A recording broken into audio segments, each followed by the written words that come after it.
When I first started making pots, I wasn't convinced that I was creative. And this is something I hear a lot of people say when they come to my pottery classes, is that they aren't creative and they don't have those ideas in their head. They don't know what to make and they don't know how to pull that off. And really, I think a lot of the times when we say that we're not creative, we're actually saying that I'm afraid to try because I'm afraid to be bad at something.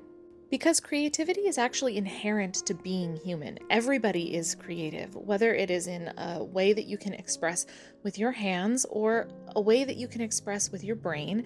Every single thing we do as humans is, in fact, creative in one way or another.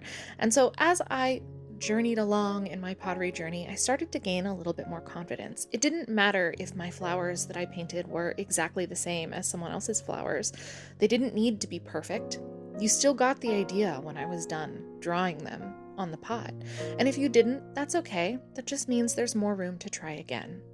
I'm always reminding my students as a teacher that there is no good and bad. There is no right and wrong when it comes to technique. There's what works for you. And for me, that meant I needed to learn to draw flowers in a way that was approachable for me. I wasn't sure how to get a brush to behave in my hands, and I wasn't sure how to draw proportions. And so I approached flowers first, because if the proportions are slightly off, they still read as a flower. And that's part of why you see so many flowers in my work. Not only that, I do really love them. I love looking at and growing things and seeing the world come into bloom this time of year. But the more I draw flowers, the more often I'm able to approach something closer to the vision in my head. Because even as an artist who's been making for 12 years, the vision doesn't always match up with what I wish I could do.